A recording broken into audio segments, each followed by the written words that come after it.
नमस्कार मेरे प्यारे भक्तों, मेरे प्यारे पुत्रों, मेरी प्यारी पुत्रियों। आज का यह पावन सत्संग आप सबके लिए अत्यंत विशेष है, अत्यंत कल्याणकारी है। आज हम सुनेंगे प्रभु श्री गणेश और माता लक्ष्मी की एक ऐसी दिव्य कथा, एक ऐसी अलौकिक कथा जिसे सुनने मात्र से आपके जीवन के सभी विघ्न बाधाएं नष्ट हो जाएंगी। आपके घर आंगन में सुख समृद्धि का वास होगा और माता लक्ष्मी की कृपा से आपके जीवन की सारी दरिद्रता, सारी तकलीफें, सारे दुख दर्द पल भर में मिट जाएंगे। हाथ जोड़िए, आंखें बंद कीजिए और अपने मन में श्री गणेश जी के स्वरूप को बैठाइए, लंबोदर, एकदंत, मूषक पर विराजमान। और उनके साथ ही माता लक्ष्मी जी का ध्यान कीजिए, स्वर्ण आभा से सुशोभित, कमल पर विराजमान, अमृत बरसाती हुई। आज की यह कथा आपके जीवन को बदल देगी, आपके भाग्य को जगा देगी। विश्वास रखिए, श्रद्धा रखिए और ध्यान से सुनिए। प्राचीन काल की बात है। विंध्य के घने वनों के पार शिल्पग्राम नाम की एक अत्यंत समृद्ध नगरी हुआ करती थी। ये नगरी अपने बेजोड़ कारीगरों, स्वर्णकारों और मूर्तिकारों के लिए पूरे आर्यावर्त में विख्यात थी। इसी नगरी में श्रीधर नाम का एक मूर्तिकार रहता था। श्रीधर के हाथों में अद्भुत जादू था। वह पत्थरों में प्राण फूंक देता था। उसकी बनाई मूर्तियां इतनी जीवंत होती थीं कि बड़े बड़े राजा महाराजा उन्हें मुंह मांगे स्वर्ण मुद्राओं में खरीदते थे। इसी अपार धन और ख्याति ने श्रीधर के भीतर भयंकर अहंकार और लोभ को जन्म दे दिया था। श्रीधर केवल सौंदर्य और धन का उपासक बन गया था। उसका एक ही स्वप्न था, दुनिया के सबसे दुर्लभ पारस मणि और स्वर्ण से माता महालक्ष्मी की एक ऐसी मूर्ति बनाना जिसे देखकर स्वयं कुबेर भी ईर्ष्या करने लगे। उसका मानना था कि इस मूर्ति के बनते ही संसार का सारा वैभव उसके चरणों में आ गिरेगा। किंतु इस लोभ और अहंकार में अंधा होकर श्रीधर सनातन धर्म का सबसे बड़ा नियम भूल गया। जब उसने महालक्ष्मी की मूर्ति बनाने का कार्य आरंभ किया तो नगर के वयोवृद्ध पंडितों ने उसे समझाया, पुत्र श्रीधर, कोई भी शुभ कार्य, विशेषकर माता लक्ष्मी का आवाहन, प्रथम पूज्य विघ्नहर्ता श्री गणेश की आराधना के बिना पूर्ण नहीं होता। पहले गजानन की एक मिट्टी की ही सही, पर मूर्ति बनाकर स्थापित करो ताकि तुम्हारे कार्य के सभी विघ्न नष्ट हों। ये सुनकर श्रीधर अहंकार से हंस पड़ा और बोला, मैं कला का पुरोधा हूं, मेरी छेनी और हथौड़ी ही मेरा भाग्य है। गजानन का स्वरूप मेरी इस अत्यंत सुंदर और सुडौल कला के मापदंडों में नहीं बैठता। कहाँ गज का मस्तक, कहाँ विशाल उदर। मैं अपने इस दिव्य कला कक्ष में केवल और केवल धन वैभव की देवी लक्ष्मी की ही स्थापना करूंगा। मुझे किसी विघ्नहर्ता की आवश्यकता नहीं, मेरी कला ही हर विघ्न को चीर सकती है। पंडित निराश होकर लौट गए। श्रीधर ने बिना गणेश वंदना के सीधे स्वर्ण और मणियों को तराशना शुरू कर दिया। परंतु जो बिना गजानन के श्री धन को पाना चाहता है, उसका विनाश निश्चित है। जैसे ही श्रीधर ने पहली छेनी चलाई, वह दुर्लभ पारस मणि बीच से चटक गई। श्रीधर क्रोधित हुआ और उसने दूसरा रत्न मंगाया। लेकिन यह तो केवल शुरुआत थी। श्रीधर के जीवन में विघ्नों का ऐसा बवंडर आया जिसकी उसने कल्पना भी नहीं की थी। उसके हाथों में अचानक भयंकर कंपन शुरू हो गया। वह जब भी माता लक्ष्मी की आंखें उकेरने का प्रयास करता, उसकी छेनी फिसल जाती और मूर्ति खंडित हो जाती। धीरे धीरे उसका सारा संचित धन नए रत्न और स्वर्ण खरीदने में नष्ट होने लगा। उसकी कला उससे रूठ गई। जो राजा कल तक उसके दरवाजे पर सोने की मोहरें लेकर खड़े रहते थे, उन्होंने उसके हाड़ न चुकाने पर उसकी सारी संपत्ति, उसका आलीशान घर और उसके औजार कुर्क कर लिए। कुछ ही महीनों में कला के अहंकार में चूर वह कुबेर समान श्रीधर फटे हाल, दरिद्र और कोढ़ी के समान होकर सड़क पर आ गिरा। उसके पास न खाने को अन्न बचा, न सिर छिपाने को छत। अलक्ष्मी और दरिद्रता ने उसे पूरी तरह जकड़ लिया था। एक तूफानी रात में भूख से तड़पते हुए जब वह कीचड़ में गिरा पड़ा था, तब एक वृद्ध भिक्षु, जो स्वयं भेष बदलकर आए देवर्षि नारद थे, उसके पास आए और बोले, अरे मूर्ख, तूने माता लक्ष्मी के उस रूप को केवल स्वर्ण में खोजना चाहा, जो बिना बुद्धि और शुभ लाभ के कभी टिकता ही नहीं। तूने रिद्धि सिद्धि के स्वामी और विघ्नहर्ता का तिरस्कार किया। जान ले, जहां गजानन नहीं, वहां लक्ष्मी केवल चंचला और विनाशकारिणी बनकर आती है। यदि तू अपने पाप का प्रायश्चित करना चाहता है और सच्ची कला व धन का अर्थ समझना चाहता है, तो यहां से दूर दुर्गम अष्टविनायक पर्वत की ओर नंगे पैर जा। अपने हाथों से मिट्टी के गणेश गढ़ और माता लक्ष्मी से क्षमा मांग। शायद तुझे सच्ची श्री का ज्ञान हो जाए। वृद्ध भिक्षु की बातों ने श्रीधर के अहंकार के सारे पर्दे फाड़ दिए। उसने रोते हुए कीचड़ से सने अपने हाथों को जोड़ा। अगली भोर उसने कोई स्वर्ण या मणि नहीं, बल्कि उसी सड़क की गीली मिट्टी उठाई और उसे सीने से लगाकर नंगे पैर, भूखे प्यासे उस अज्ञात अष्टविनायक पर्वत की ओर अपनी जीवन की सबसे कठिन और रहस्यमय यात्रा पर निकल पड़ा। शिल्पग्राम की सीमा छोड़ते ही श्रीधर को ऐसा प्रतीत हुआ मानो उसके पीछे का सारा संसार मिट्टी के ढेले की भांति ढह गया हो। वह जिस मार्ग पर चल रहा था वह विंध्याचल की तलहटी से होकर जाता था। वही विंध्य जहां सदियों से तपस्वी, सिद्ध और योगी अपनी साधना में लीन रहते थे, परंतु सामान्य मनुष्य के लिए वह क्षेत्र भय और मृत्यु का पर्याय था। श्रीधर के नंगे पांव धरती के कंकड़ पत्थरों से छिलने लगे। पैरों से खून बहने लगा, पर वह रुका नहीं। उसके पास अब कुछ भी नहीं बचा था, न धन, न मान, न कोई सहारा। केवल उस वृद्ध भिक्षु के वचन और उस मिट्टी की गठरी जिसे उसने अपने सीने से लगा रखा था। वह मिट्टी अब उसके लिए सब कुछ थी, उसकी पूंजी, उसकी आशा, उसका प्रायश्चित। जैसे जैसे वह आगे बढ़ता गया, जंगल का घनापन बढ़ता गया। विशाल विशाल वृक्ष जिनकी फैली हुई शाखाएं सूर्य के प्रकाश को धरती तक पहुंचने से रोक रही थीं। चारों ओर अंधेरा छाया हुआ था, मानो संध्या हो गई हो। लताएं और झाड़ियां इतनी घनी थीं कि रास्ता ढूंढना कठिन हो रहा था। कहीं से बाघ की दहाड़ सुनाई देती, तो कहीं से भेड़ियों के झुंड का रुआब। श्रीधर का हृदय कांप उठता, पर वह आगे बढ़ता रहा। तीसरे दिन की संध्या थी। श्रीधर एक विशाल वटवृक्ष के नीचे बैठा विश्राम कर रहा था। उसके शरीर पर घावों की कमी न थी। भूख प्यास से उसका गला सूख रहा था। तभी अचानक आकाश में बादल घिराए। घनघोर गर्जना हुई। वर्षा ऐसी मूसलाधार हुई मानो आकाश फट पड़ा हो। श्रीधर के पास कोई छत न थी, कोई ओट न थी। वह उसी वटवृक्ष के नीचे बैठा रहा, पर वर्षा की बूंदें पत्तों को चीर कर उसे भिगो रही थीं। ठंड से उसके दांत बजने लगे। उसने अपनी मिट्टी की गठरी को बचाने के लिए अपना फटा हुआ वस्त्र उसके ऊपर डाल दिया और अपने शरीर को भीगने दिया। उस रात श्रीधर ने पहली बार महसूस किया कि जीवन में दुहक क्या होता है। जब वह शिल्पग्राम में राजाओं की भांति रहता था, तब उसे भूख और प्यास का अनुभव न था। वह पलंगों पर सोता था, मुलायम रेशमी वस्त्र पहनता था। आज वही श्रीधर कीचड़ में लौट रहा था, भूख से व्याकुल, ठंड से कांपता हुआ। उसकी आंखों से आंसू बहने लगे। उसने आकाश की ओर देखा और करुण स्वर में बोला, हे प्रभु, मैंने क्या अपराध किया था? केवल इतना कि मैं अपनी कला पर गर्व कर बैठा। क्या यह इतना बड़ा पाप है कि मुझे इस प्रकार दंड मिले? तभी अचानक वर्षा रुक गई। बादल छौट गए। आकाश में चांद निकल आया और उसकी चांदनी उस वटवृक्ष पर पड़ी। श्रीधर ने देखा कि उस वृक्ष के नीचे एक छोटा सा शिवलिंग था जिस पर चांदनी पड़ रही थी। वह सहसा उठा और उस शिवलिंग के पास गया। उसके पास कोई पुष्प न था, कोई बेलपत्र न था। उसने वहीं की गीली मिट्टी उठाई और उससे एक छोटा सा दीपक बनाया। उस दीपक में उसने अपने हृदय की ज्वाला जलाई। वह बोला, हे भोलेनाथ, मेरे पास आपको अर्पित करने के लिए कुछ नहीं है। मैं स्वयं ही दीनहीन हूं। बस मेरा यह अहंकार, मेरा यह दंभ, इसे आप अपने चरणों में अर्पित करता हूं। जैसे ही उसने यह कहा, उसे ऐसा प्रतीत हुआ कि शिवलिंग से एक दिव्य ज्योति प्रकट हुई और उसके हृदय में प्रवेश कर गई। उसके शरीर की सारी पीड़ा क्षण भर के लिए समाप्त हो गई। उसे समझ में आया कि यह उसकी पहली परीक्षा थी, धैर्य की परीक्षा। उसने देखा कि उस वटवृक्ष के नीचे एक छोटा सा जलस्रोत था जो वर्षा के कारण अब भर गया था। उसने उस जल को पिया और कुछ जंगली फल खाकर अपनी भूख शांत की। अगली प्रातः जब उसकी आंख खुली तो उसने देखा कि वटवृक्ष के नीचे एक स्थान पर मिट्टी बिल्कुल गीली और कोमल थी।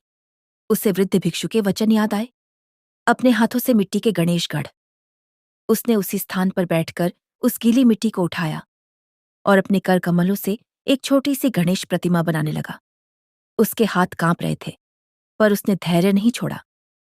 धीरे धीरे एक सुंदर गजानन की आकृति बनने लगी। उसने जंगली फूलों से उनकी पूजा की और बोला, हे गणपति, मैंने आपका अपमान किया था। मैंने आपको कला के मापदंडों में कैद करना चाहा था। क्षमा करें मुझे। मैं अब समझ गया हूं कि आप कला से परे हैं, फिर भी सब कला के आधार हैं। जैसे ही उसने यह कहा, उसे ऐसा लगा कि वह प्रतिमा चमक उठी और उसमें से एक दिव्य बालक का स्वरूप प्रकट हुआ। गजानन, एक दंत, 4 भुजाओं वाले, मस्तक पर सिंदूर लगाए, मूषक पर सवार। श्रीधर ने आंखें मलकर देखा, पर वह स्वरूप अंतर्ध्यान हो गया। केवल मिट्टी की प्रतिमा वहां थी, पर उसके हृदय में एक अपूर्व शांति का अनुभव हुआ। उसने उस प्रतिमा की परिक्रमा की और आगे की यात्रा के लिए प्रस्थान किया। अब श्रीधर उस जंगल के गहरे भाग में प्रवेश कर चुका था। चारों ओर सन्नाटा था, पर वह सन्नाटा भी भयावह था। कभी किसी पेड़ से कोई अजीब सी आवाज आती, तो कभी झाड़ियों में कुछ सरसराहट होती। श्रीधर का हृदय जोर जोर से धड़क रहा था। उसे लग रहा था कि कोई उसका पीछा कर रहा है। अचानक उसके सामने एक विशालकाय सिंह आ खड़ा हुआ। उसकी दहाड़ से पूरा जंगल थर्रा उठा। उसकी आंखें अंगारों की भांति लाल थीं और उसके मुख से लार टपक रही थी। श्रीधर के पैर जड़ हो गए। वह भागना चाहता था, पर भाग नहीं पा रहा था। उसने सोचा, अब मेरा अंत निकट है। पर तभी उसे अपनी गठरी में रखी गणेश प्रतिमा का स्मरण हुआ। उसने आंखें बंद करके गणेश जी का ध्यान किया और उनका नाम जपा, एयूएम गम गणपतये नमः। जैसे ही उसने यह नाम जपा, उसे ऐसा लगा कि उसके चारों ओर एक अदृश्य कवच बन गया है। उसने आंखें खोलकर देखा तो वह सिंह अब भी वहां था, पर उसकी आंखों में क्रोध नहीं, बल्कि एक विचित्र शांति थी। वह धीरे धीरे श्रीधर के पास आया, उसके चारों ओर चक्कर लगाया और फिर उसी ओर चला गया जिधर से वह आया था।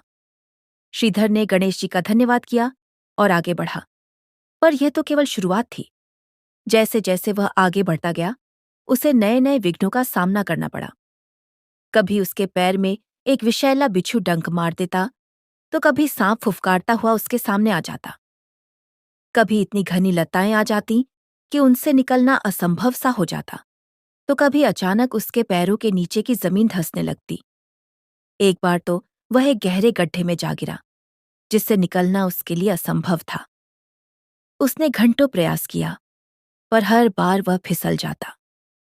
अंत में उसने गणेश जी का स्मरण किया और उस गड्ढे की दीवार पर उंगलियों से गणेश जी का नाम लिखने लगा। अचानक उस दीवार से एक जड़ निकली और उसने उसे पकड़कर बाहर निकाल लिया। उस रात श्रीधर एक गुफा में शरण लेकर बैठा था। उसके शरीर पर घावों की कमी न थी। उसका मन व्याकुल हो रहा था। वह सोच रहा था, क्या मैं यह यात्रा पूरी कर पाऊंगा? ये विघ्न कभी समाप्त होंगे भी या नहीं? तभी उसे एक दिव्य स्वर सुनाई दिया, पुत्र, विघ्नों से मत डर, मैं स्वयं विघ्नहर्ता हूं। ये सब विघ्न तेरी परीक्षा है, तेरे अहंकार को तोड़ने के लिए। प्रत्येक विघ्न तुझे कुछ न कुछ सिखा रहा है। धैर्य रख, मैं तेरे साथ हूं। श्रीधर ने चारों ओर देखा, कोई न था, पर उस स्वर ने उसके हृदय में नया साहस भर दिया। उसने उस गुफा की मिट्टी से फिर एक गणेश प्रतिमा बनाई और उनकी पूजा की। इस बार उसने देखा कि उस गुफा की दीवार पर एक चित्र सा बन गया था, गणेश जी का ही स्वरूप, पर उनके साथ माता लक्ष्मी भी विराजमान थी। श्रीधर को समझ में आ गया कि यह संकेत है, गणेश और लक्ष्मी का मिलन ही सच्ची समृद्धि है। कई दिनों की कठिन यात्रा के बाद श्रीधर ने दूर से अष्टविनायक पर्वत की चोटियां देखी। वे चोटियां बादलों में लिपटी हुई थीं, मानो कोई दिव्य लोक हो। उसका हृदय आनंद से भर गया, पर उस आनंद में भी भय था। इतने ऊंचे और दुर्गम पर्वत पर चढ़ना उसके लिए कितना कठिन होगा, यह वह सोच ही रहा था। पर्वत की तलहटी में पहुंचकर उसने देखा कि वहां एक छोटा सा गांव था। वहां के लोग बड़े ही सरल और भोले थे। उन्होंने श्रीधर को देखा तो उसकी दयनीय दशा पर उन्हें बड़ा दुख हुआ। उन्होंने उसे भोजन कराया और विश्राम करने को कहा।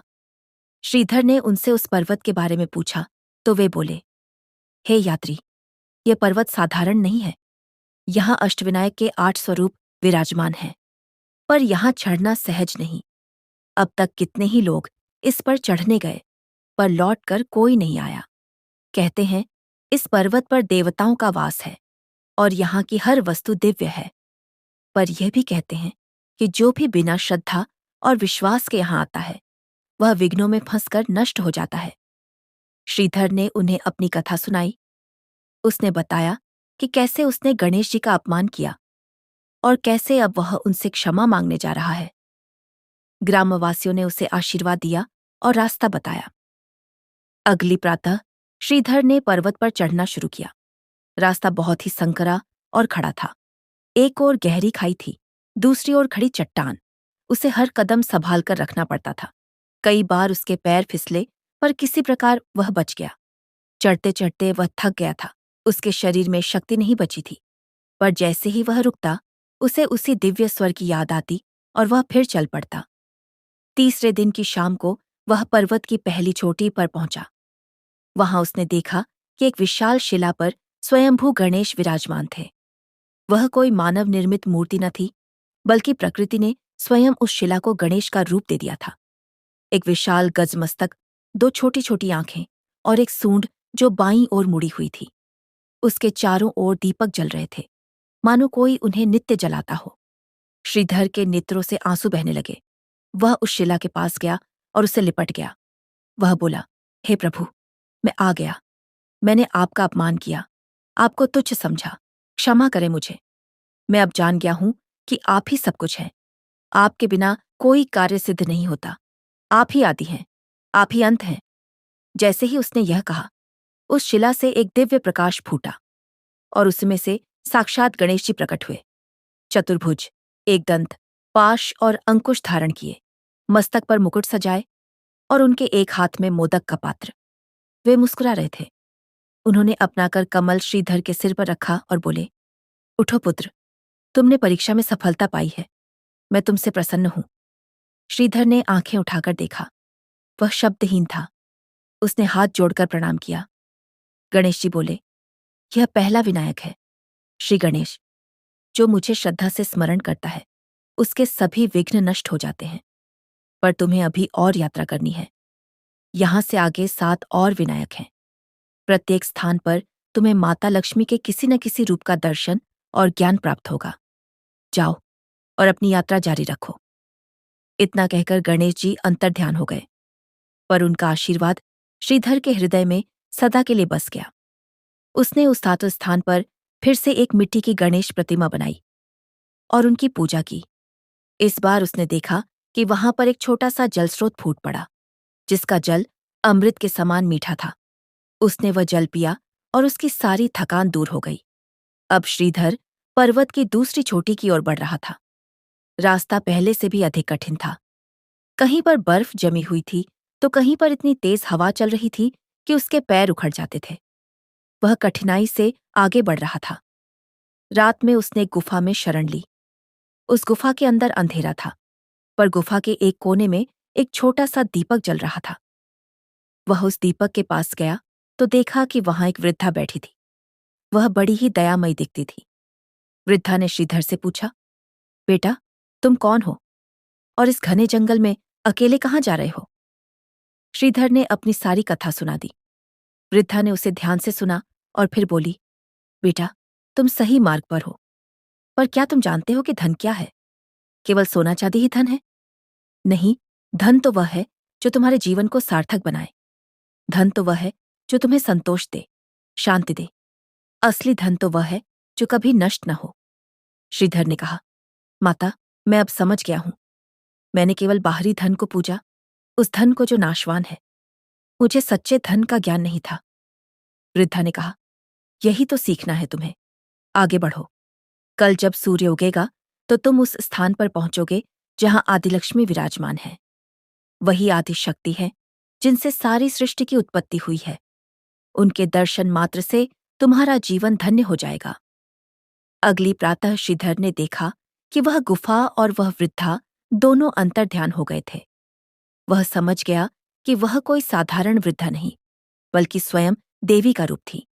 उसने उस स्थान पर प्रणाम किया और आगे बढ़ा। दोपहर तक वह एक विस्तृत पठार पर पहुंच गया। वहां एक सुंदर सरोवर था, जिसमें कमल खिले हुए थे। सरोवर के बीचों बीच एक कमल के फूल पर माता लक्ष्मी विराजमान थी। चतुर्भुजी, श्वेत वस्त्र धारण किए, हाथों में कमल, अभय मुद्रा और वर मुद्रा। उनके चारों ओर दिव्य प्रकाश था। श्रीधर ने जैसे ही उन्हें देखा, वह भाव विभोर हो गया। वह सरोवर के किनारे बैठ गया और उसकी आंखों से अश्रुधारा बहने लगी। उसने हाथ जोड़कर प्रार्थना की, हे माता, मैंने आपकी मूर्ति बनाने का अहंकार किया, पर मैं असफल रहा। मैं समझ गया कि आप तो अनंत हैं, असीम हैं। कोई भी मूर्ति आपके पूर्ण स्वरूप को नहीं समेट सकती। आपकी कृपा के बिना तो धूल भी धूल है और आपकी कृपा से धूल भी धन हो जाती है। मुझे क्षमा करें माता। तभी सरोवर के जल से एक दिव्य स्वर उठा, श्रीधर, तुमने सत्य समझा। मैं आदिलक्ष्मी हूं, सृष्टि की आदि शक्ति। जो मुझे बिना गणेश के पूजता है, वह मेरे चंचल स्वरूप को पाता है, जो क्षण भर में आती है और क्षण भर में चली जाती है। पर जो गणेश के साथ मेरी पूजा करता है, वह मेरे स्थिर स्वरूप को पाता है। वह धन जो कभी नष्ट नहीं होता, वह वैभव जो शाश्वत है। यही पहला रहस्य है। अब तुम आगे बढ़ो। वहां पर्वत की तीसरी चोटी पर सिद्धिविनायक विराजमान है। वहां तुम्हें धन की दूसरी परिभाषा मिलेगी। इतना कहकर वह स्वर भी अंतर्ध्यान हो गया। पर सरोवर के जल में कमल खिले रहे। श्रीधर ने उस सरोवर के किनारे की मिट्टी से गणेश प्रतिमा बनाई और माता लक्ष्मी का ध्यान करते हुए उनकी पूजा की। इस बार उसने देखा कि उस प्रतिमा के ऊपर एक कमल का फूल खिल गया। वह समझ गया कि यह माता का आशीर्वाद है। अब श्रीधर पर्वत की तीसरी चोटी की ओर बढ़ा। रास्ता और भी अधिक दुर्गम था। यहाँ वायु इतनी तीव्र थी कि चलना मुश्किल हो रहा था। कई बार वह गिरा, कई बार उठा। उसके पैरों में छाले पड़ गए थे, पर वह रुका नहीं। उसे अब समझ में आ गया था कि यह यात्रा केवल बाहरी नहीं, बल्कि आंतरिक भी है। हर कठिनाई उसके अहंकार के एक टुकड़े को तोड़ रही थी। तीसरे दिन वह एक ऐसे स्थान पर पहुंचा जहां रास्ता पूरी तरह बंद था। एक विशाल शिला उसके मार्ग को रोके खड़ी थी। वह चारों ओर देखने लगा। कोई दूसरा रास्ता न था। वह सोचने लगा, अब क्या करूं? तभी उसे याद आया कि गणेश जी ने कहा था कि हर विघ्न मुझे कुछ सिखाएगा।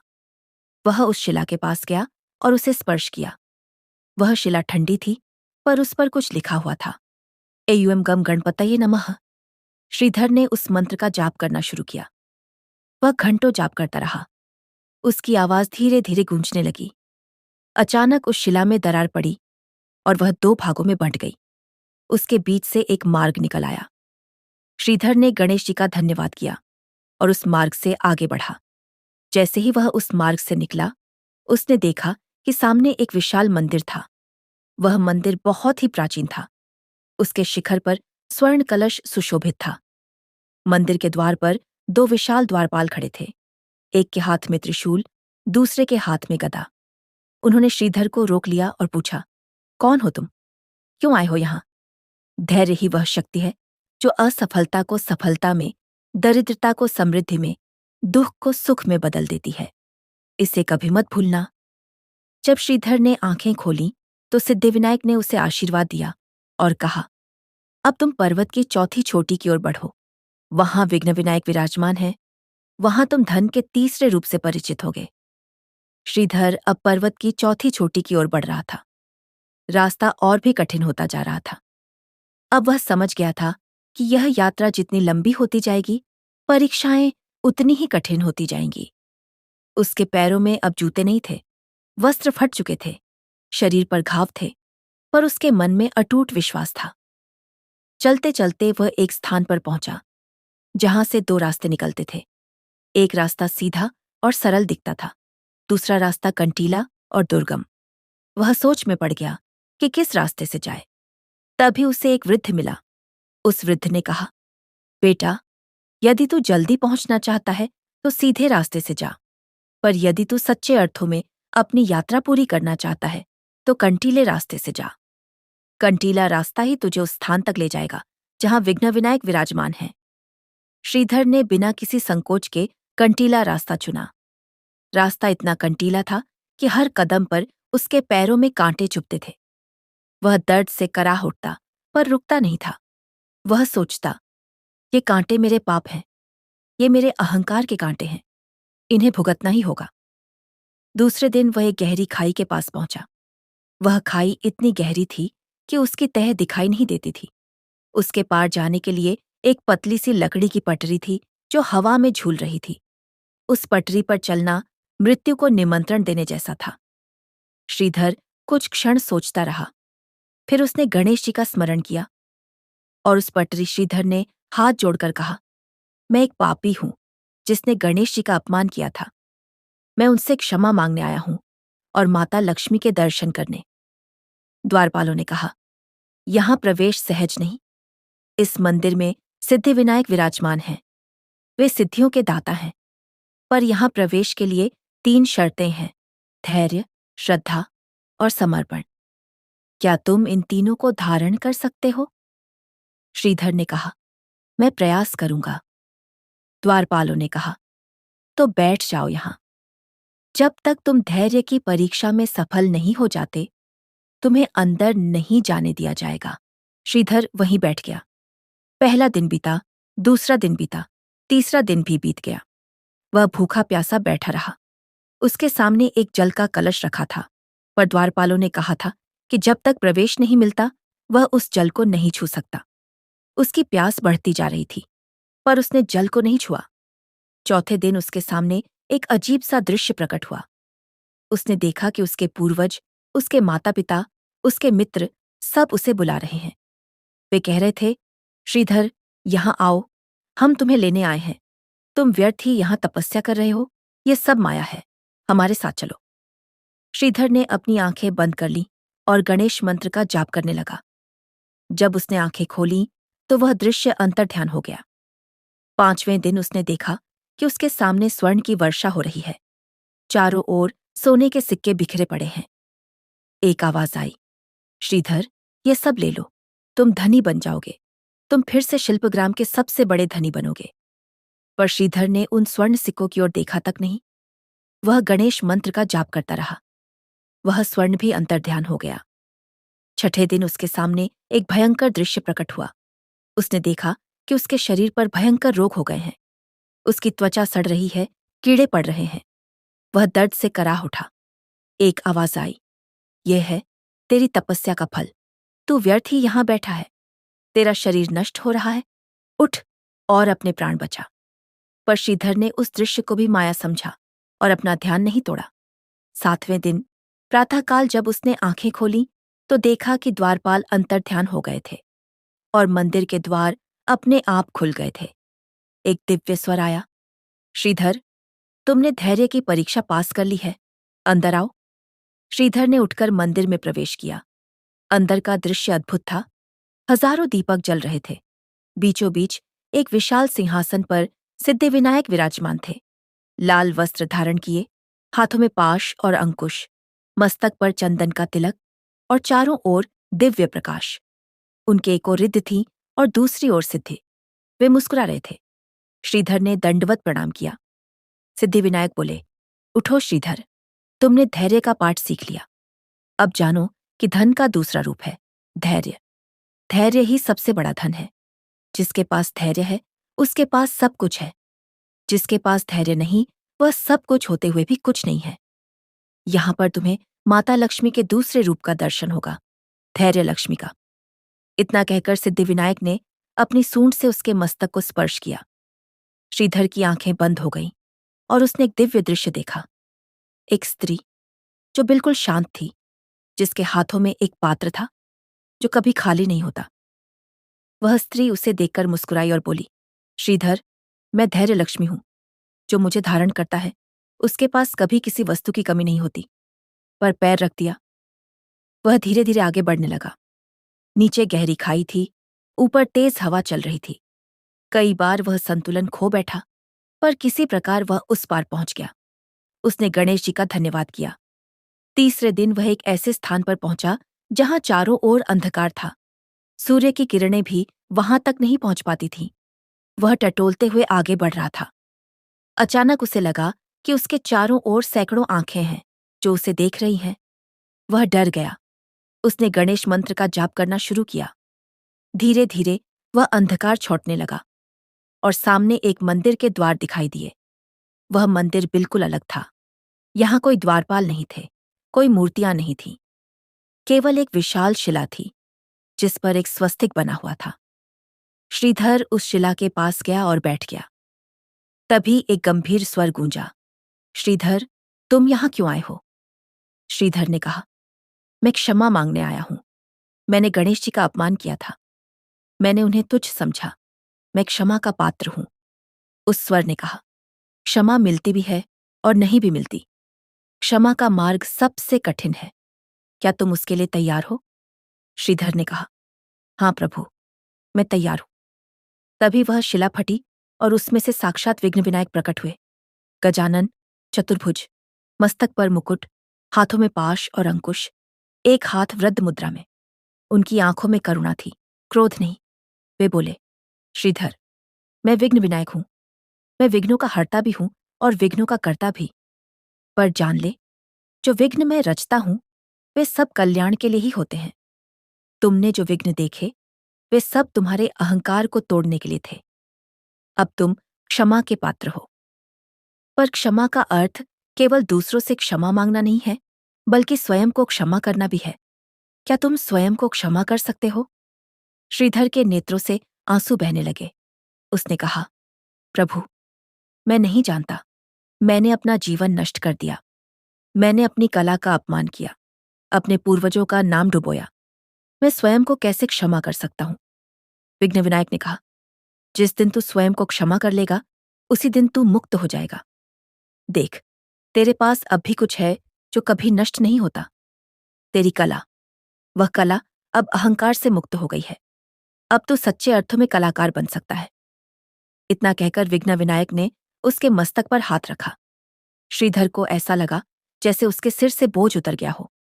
उसने देखा कि वहां माता लक्ष्मी का एक और रूप प्रकट हुआ, क्षमा लक्ष्मी। वह अत्यंत सौम्य थी। उनके हाथों में अमृत कलश था। उन्होंने कहा, श्रीधर, क्षमा ही सबसे बड़ा धन है। जो क्षमा करना जानता है, उसके पास सब कुछ है। जो क्षमा नहीं कर सकता, वह सब कुछ पाकर भी दरिद्र है। यही धन का तीसरा रूप है। इसे सदा स्मरण रखना। श्रीधर ने उन्हें प्रणाम किया। विघ्न विनायक ने कहा, अब तुम पर्वत की 5वीं चोटी पर जाओ। वहां एक दंत विराजमान है। वहां तुम्हें धन का चौथा रूप दिखाई देगा। श्रीधर अब 5वीं चोटी की ओर बढ़ रहा था। उसके शरीर में अब कोई शक्ति नहीं बची थी। वह बार बार गिरता, उठता, फिर गिरता, पर उसके मन में अब एक अद्भुत शक्ति आ गई थी। वह शक्ति जो उसे विघ्न विनायक और क्षमा लक्ष्मी के दर्शन से मिली थी। वह अब जान गया था कि शरीर की दुर्बलता मन की दुर्बलता नहीं है। रास्ते में उसने देखा कि एक बूढ़ी स्त्री रास्ते के किनारे बैठी है। वह बहुत दुर्बल थी। उसके पास खाने को कुछ नहीं था। वह श्रीधर से बोली, बेटा, मुझे बहुत भूख लगी है। क्या तुम्हारे पास कुछ खाने को है? श्रीधर के पास कुछ नहीं था। उसने अपनी गठरी खोली तो उसमें केवल एक सूखा रोटी का टुकड़ा था, जो उसने 3 दिन पहले उस गांव से लिया था। वह रोटी का टुकड़ा उसके लिए बहुत कीमती था, क्योंकि वह नहीं जानता था कि उसे आगे भोजन मिलेगा भी या नहीं। पर उस बूढ़ी स्त्री की दशा देखकर उसका हृदय पसीज गया। उसने वह रोटी का टुकड़ा उस स्त्री को दे दिया। स्त्री ने वह रोटी खाई और उसे आशीर्वाद दिया।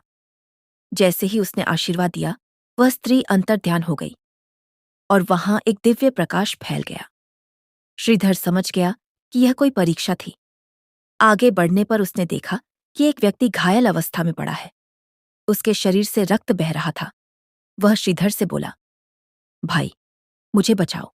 मुझे घायल कर दिया गया है। मेरे घावों पर पट्टी बांधो।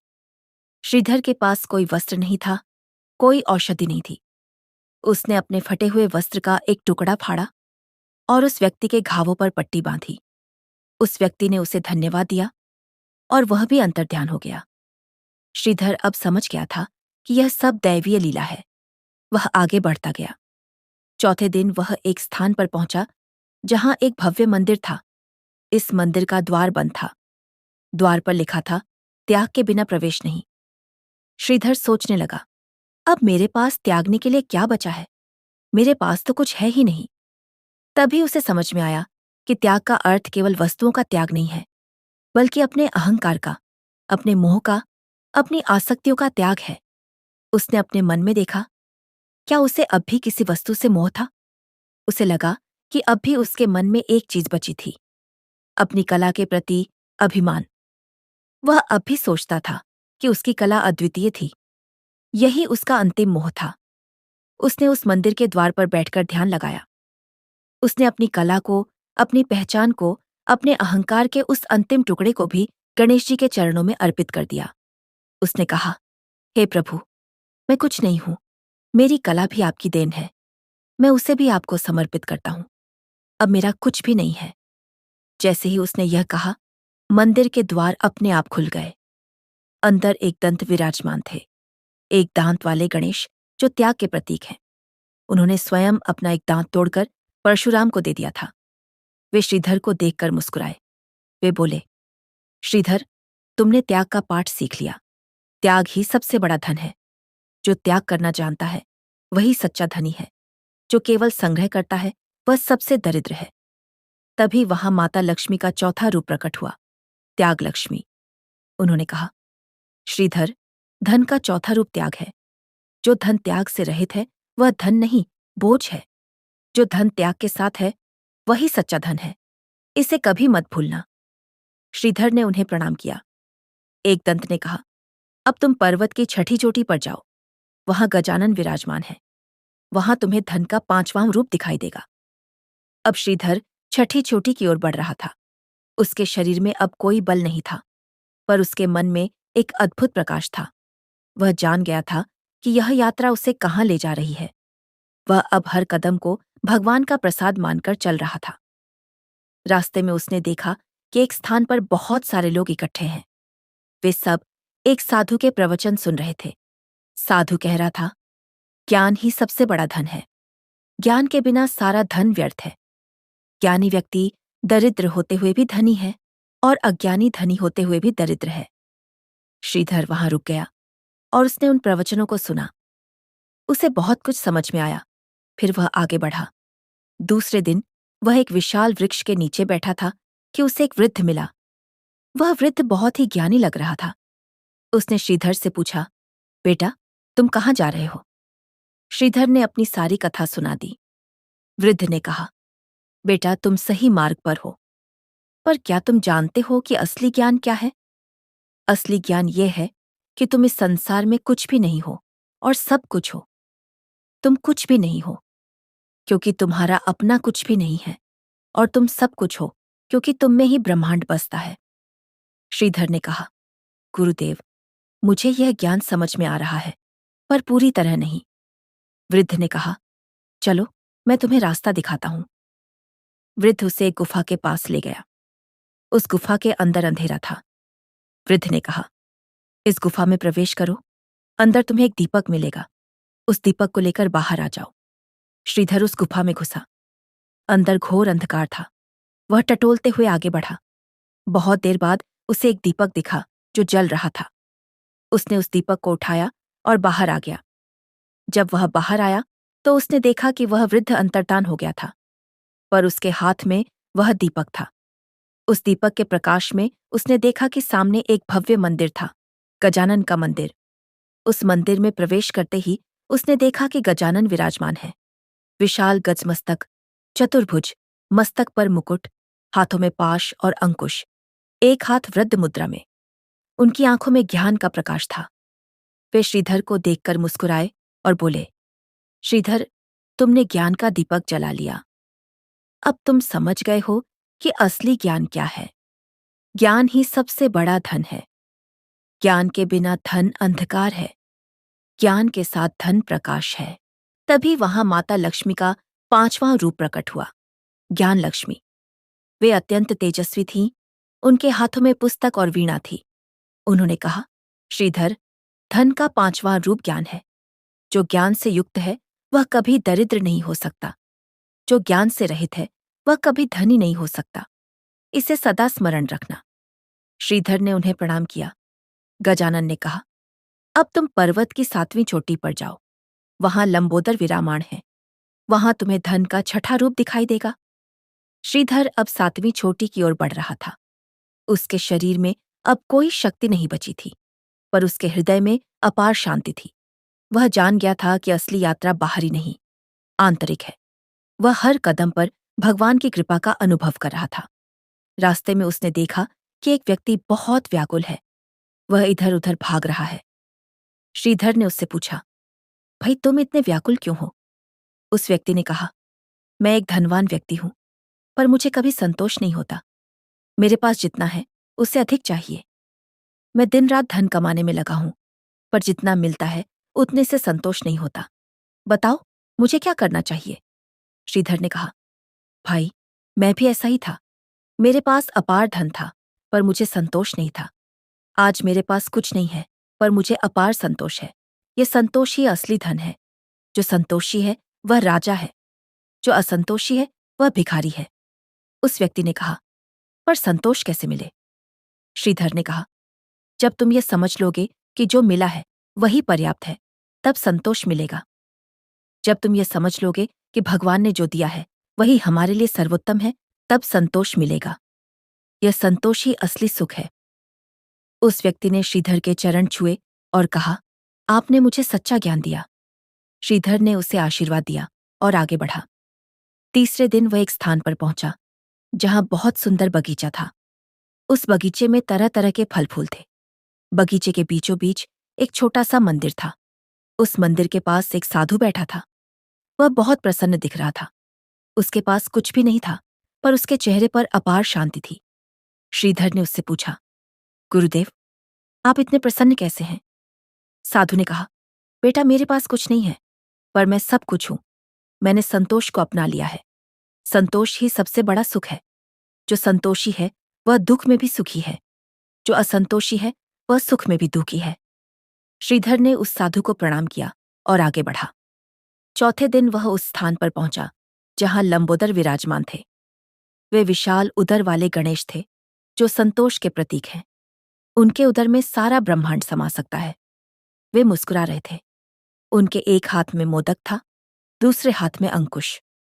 वे श्रीधर को देखकर बोले, श्रीधर, तुमने संतोष का पाठ सीख लिया। संतोष ही सबसे बड़ा धन है।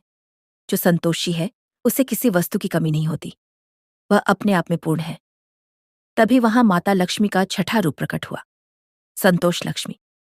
वे अत्यंत सौम्य थीं। उनके चेहरे पर अपार शांति थी। उन्होंने कहा, श्रीधर, धन का छठा रूप संतोष है। जो संतोष से युक्त है उसके पास सब कुछ है। जो संतोष से रहित है उसके पास कुछ भी नहीं है। इसे सदा स्मरण रखना।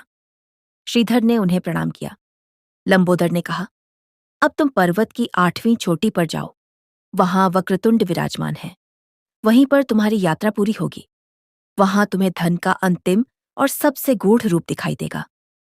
अब श्रीधर 8वीं और अंतिम चोटी की ओर बढ़ रहा था। उसके शरीर में अब कोई शक्ति नहीं थी, पर उसके मन में एक अद्भुत उत्साह था। वह जानता था कि उसकी यात्रा पूरी होने वाली है।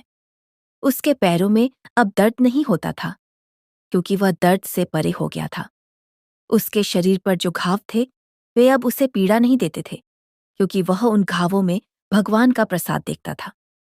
रास्ते में उसने देखा कि एक व्यक्ति बहुत दुखी है। वह रो रहा है। श्रीधर ने उससे पूछा, भाई तुम क्यों रो रहे हो? उस व्यक्ति ने कहा, मैंने सब कुछ खो दिया है। मेरा धन चला गया, मेरा परिवार चला गया, मेरी मान प्रतिष्ठा चली गई। अब मेरे पास कुछ भी नहीं है। श्रीधर ने कहा, भाई मैं भी ऐसा ही था। मैंने सब कुछ खो दिया था, पर जब मैंने सब कुछ खो दिया तब मुझे सब कुछ मिल गया। अब मैं जान गया हूं कि असली धन वह नहीं है जो हमारे पास है, बल्कि वह है जो हम हैं। तुम भी यह समझो कि जो खो गया वह नाशवान था, जो बचा है वह अविनाशी है, तुम्हारा आत्मा। उस व्यक्ति ने कहा, पर मैं यह कैसे समझूं? श्रीधर ने कहा, जब तुम यह समझ लोगे कि यह सब भगवान की इच्छा है, तब तुम समझ जाओगे। जब तुम अपने आप को पूरी तरह भगवान को समर्पित कर दोगे, तब तुम्हें यह सब समझ में आ जाएगा। उस व्यक्ति ने श्रीधर के चरण छुए। श्रीधर ने उसे आशीर्वाद दिया और आगे बढ़ा। दूसरे दिन वह एक नदी के किनारे पहुंचा। वह नदी बहुत ही विशाल और गहरी थी। उसके पार जाने का कोई साधन नहीं था। श्रीधर किनारे पर बैठ गया और सोचने लगा। तभी उसे एक नाव दिखी। उस नाव में एक नाविक था। श्रीधर ने उससे कहा, भाई मुझे उस पार ले चलो। नाविक ने कहा, पार ले जा सकता हूं, पर मुझे कुछ देना होगा। श्रीधर ने कहा, मेरे पास कुछ नहीं है। नाविक ने कहा, तो फिर तुम उस पार नहीं जा सकते। श्रीधर ने सोचा, अब क्या करूं? तभी उसे याद आया कि उसके पास एक चीज है, उसका समर्पण। उसने नाविक से कहा, भाई मेरे पास कुछ नहीं है, पर मैं तुम्हें अपना समर्पण दे सकता हूं। मैं अपने आप को तुम्हें समर्पित कर सकता हूं। नाविक मुस्कुराया और बोला, यही तो मैं चाहता था। आओ बैठो। नाव ने उसे उस पार पहुंचा दिया। जैसे ही वह उतरा, वह नाव और नाविक अंतर्ध्यान हो गए। श्रीधर समझ गया कि यह भी एक परीक्षा थी। तीसरे दिन वह एक विशाल मैदान में पहुंचा। वहां हजारों लोग इकट्ठे थे। सब एक मंच की ओर देख रहे थे। उस मंच पर एक दिव्य मूर्ति थी, वक्रतुंड गणेश की। वे टेढ़ी सूंड वाले गणेश थे, जो संकटों को हरने वाले हैं। श्रीधर ने उस मूर्ति को देखा तो उसके नेत्रों से आंसू बहने लगे। वह उस मूर्ति के पास गया और उसके चरणों में गिर पड़ा। तभी वहां एक दिव्य प्रकाश फैला और उस प्रकाश से साक्षात वक्रतुंड प्रकट हुए। वे अत्यंत तेजस्वी थे। उनके चारों ओर दिव्य आभा थी। उन्होंने श्रीधर से कहा, उठो श्रीधर, तुम्हारी यात्रा पूरी हुई। तुमने 8 विनायकों के दर्शन किए और 8 लक्ष्मियों के रहस्यों को समझा। अब बताओ, तुमने क्या सीखा? श्रीधर ने हाथ जोड़कर कहा, प्रभु, मैंने यह सीखा कि असली धन सोना चांदी नहीं है।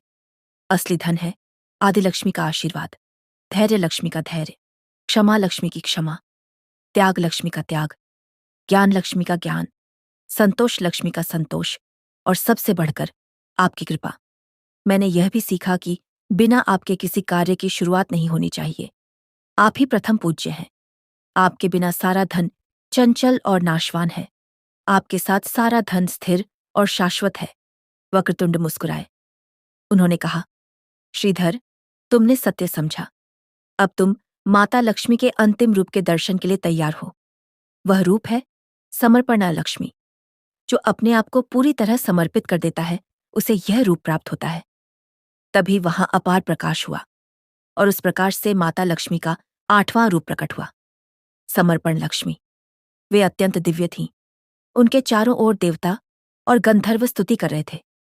उन्होंने अपने कर कमल से श्रीधर के मस्तक को स्पर्श किया और कहा, श्रीधर, तुमने सब कुछ त्याग दिया, सब कुछ सह लिया, सब कुछ सीख लिया।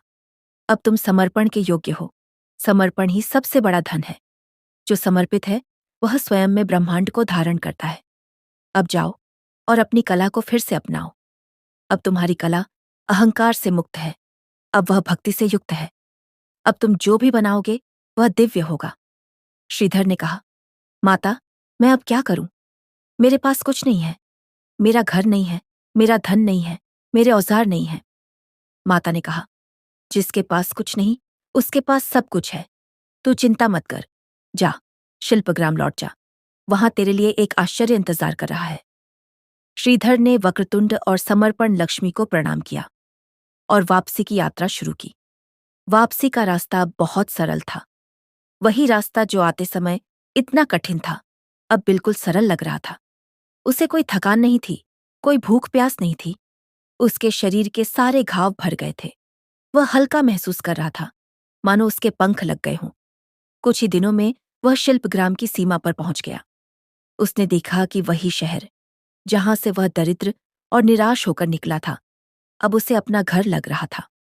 पर जैसे ही उसने शहर में प्रवेश किया, उसे आश्चर्य हुआ। वहां उसके नाम की पुकार हो रही थी। सैकड़ों लोग उसे देखने के लिए इकट्ठे थे। उनमें वे राजा भी थे, जिन्होंने उसकी संपत्ति कुर्क की थी। वे व्यापारी भी थे, जिनके वह आढ़ी था। एक राजा ने आगे बढ़कर कहा, श्रीधर, हमें क्षमा करो। हमने तुम्हारे साथ बहुत बुरा किया। हम तुम्हारे अहंकार से क्रोधित थे, पर हमें पता नहीं था कि तुम महान भक्त हो। श्रीधर ने आश्चर्य से पूछा, राजन, ये क्या कह रहे हैं आप? राजा ने कहा, तुम्हारे जाने के कुछ दिनों बाद हम सब ने सपना देखा। उस सपने में भगवान गणेश और माता लक्ष्मी प्रकट हुए और उन्होंने हमें बताया कि तुम उनके परम भक्त हो। उन्होंने हमें आदेश दिया कि हम तुम्हारी सारी संपत्ति तुम्हें लौटा दें और तुमसे क्षमा मांगे। श्रीधर की आंखों में आंसू आ गए। उसने कहा, राजन, मुझे किसी चीज की आवश्यकता नहीं है। मैंने तो सब कुछ पा लिया है। पर राजा ने जोर दिया। उन्होंने श्रीधर का घर, उसकी संपत्ति, उसके औजार, सब कुछ लौटा दिया। श्रीधर ने उस घर में प्रवेश किया तो देखा कि वहां सब कुछ वैसा ही था जैसा उसने छोड़ा था। पर वह अब वैसा नहीं था। उसने अपने कला कक्ष में जाकर देखा।